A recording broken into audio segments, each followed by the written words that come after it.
Hi everybody, welcome to Chapter 4 in our DuFour textbook. This is going to be a very quick chapter because it looks at the notion of collaborative culture in a professional learning community.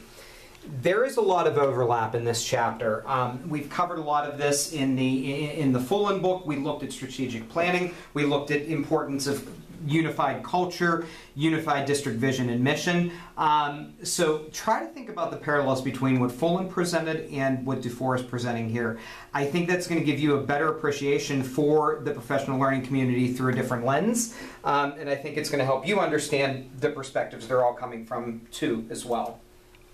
So there is this notion of collective capacity. It goes without saying that every single one of us is only as strong as the weakest person on our team.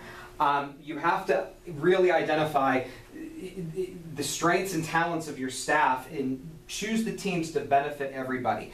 If you're selecting grade levels and you have a bunch of weak teachers that are all in one grade, is that really going to benefit the people that are part of the professional learning community? Or could they use a mentor? Could they use help? Could they use support to become even better and more effective teachers?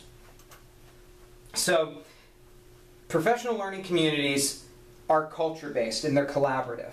But teachers are individuals. American education is individualized. We care how we do and how our students do. We don't care, for the most part, how the students down the hall are doing. We want to make sure that our students are doing well and we're meeting the goals and objectives necessary to serve our students. So trying to relate to students and colleagues in different ways can be challenging for a lot of us. So please don't lose sight of that and keep that in mind. That's going to be one of the biggest struggles if you're forced to implement professional learning communities, or you want to implement professional learning communities in your building. You have to find a way to relate it to everybody, and also to really get involved in what's going on in the classrooms of others. So you have to make sure that everybody has some sort of accountability, including the teachers to the principal and the principal to the teachers. So you have to provide the teachers with enough structure and resources so that they can manage and monitor this professional learning community. If you don't, that's going to be an even bigger challenge, because then you're expecting them to do stuff that they don't have the capacity or the resources to do. The teachers have to make sure that they have a piece that's accountable for you as the principal. They have to make sure that they're doing what the district is asking them to do. They're meeting the standards and objectives that might have been set by the state or even by the local governing agency, and that they're also giving you a tangible deliverable at the end of every one of these PLC meetings. So, as we normally do, I provide you with a list of 7 key ideas. As we normally do, we're going to take the time and we're going to talk about each one of them. And honestly, this is the big idea of this chapter. So I think once we do this is a quick chapter. This is a quick, solid look at professional learning communities. This isn't going to be that long. We're going to look at these big ideas of how we can make good collaborative teams. So, first thing you have to do is determine how you're going to team. Fullen suggests potential teaming options that I think are important. Notice too, this is directly coming from Fullen. Some course or grade level teams, same course or grade level teams is self-explanatory. Everybody that's teaching the same class gets together, everybody that's teaching the same grade level gets together, they have shared objectives and things like that. That's easy. Vertical teams are your notion of the people that are above and below each of the students. This is more student-centered and it's difficult to set up. And it also involves rotating between what the students are doing and who the students are working with. Because the teachers might be assisting the grade level above them one day, talking about their grade level the next day, or working with the ones below them as well. So you have to know your student base and you have to know what the students are doing at each grade level. You could team across the district and do it electronically. We've obviously seen this work. This does happen. The notion of the interdisciplinary team, I call this a middle school idea. I think you all know it's a middle school idea because you'll see the concept of the interdisciplinary team actually making a difference at the middle school, where there's the social studies teacher working with the science teacher, with the math teacher, and you're more focused on the students as a group, which could be meaningful to you.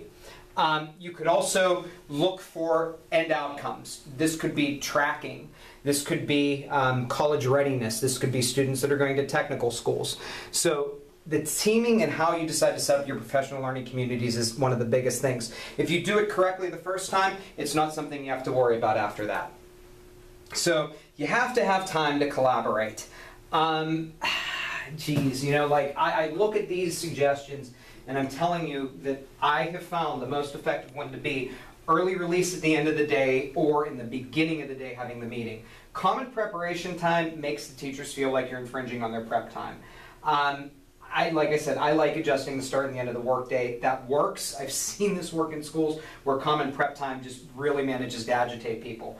If you can try to devote designated time to professional development, make sure it's not on days that are supposed to be clerical days. If it's something that you're doing as one of your in-services, build in time so that those teachers actually know what's expected and what they're supposed to be doing in the professional learning community. If you can use faculty meeting times, why not? I see nothing wrong with that. Imagine how much more positive your faculty meetings could go if they were focused on solely based on teaming more than anything else and people were collaborating and working together. It's a dream world, I know, but it's something that might make the whole situation even better. So you have to have supportive structures. The team sets the goals, the principal comes along and they help them. The principal helps them understand how the meetings look. They work together, they say this is what we want our students to accomplish. Principal comes back and they check in and they help them. You give the teachers the autonomy in this model, but the principal sets the structure and the expectations. So the work expectations have to be clarified. This could be done as a check-in on a daily basis that you have the meeting, which I strongly suggest. Or it could be done with an outline or agenda, having a deliverable. I like both ideas. I think there's something to be said about having a deliverable at the end of every meeting, but I think there's also something to be said about doing a check-in as well. I think they're both good techniques. Your goal is to step in as a leader and get team members back on track if you see them telling war stories or talking about things that don't have anything to do with the task on hand with the professional learning community. So you're going to monitor. You're going to go around. You're going to work with the staff to create a timeline. You're going to tell them when things are due, when data assessment reports are due, when a benchmark exam is due. And remember, one of our big ideas that we're going to get out of the professional learning community is this concept of benchmarking. I mean, we're going to spend a lot of our time really talking about benchmark exams because it's what you'll be designing, and you'll be looking at what the students know and what they're capable of doing to design those benchmark exams.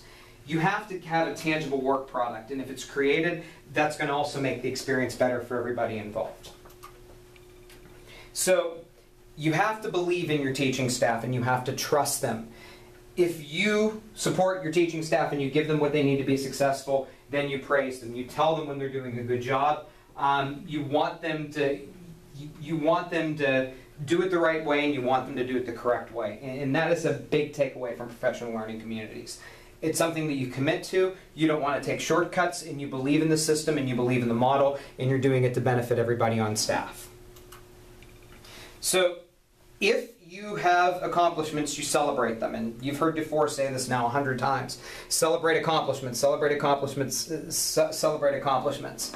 Do those in front of the rest of the staff. Make sure they see when somebody's doing something well, because it should inspire others to do it as well. If people aren't working collaboratively, you don't call them out in front of others, but it's part of the things that you can do to first integrate them onto, the idea of the system first, and then if you don't see that working at all, then confront them individually, because you don't want them to damage what the rest of the team is capable of doing. So there's a lot of lists, and we've covered and talked about all these lists. The next chapter is really going to look at objective skills and curricular initiatives. It's a good chapter to read. It's something that I would strongly encourage you to do. But one of the things that I'm going to do, I'm going to kind of hit the big ideas of this as well. That way you have an idea and an understanding of something that can guide you while you're reading the chapter. So that's it. Hope you're getting something out of the DuFour book, because as crazy as it is, we are halfway through it now.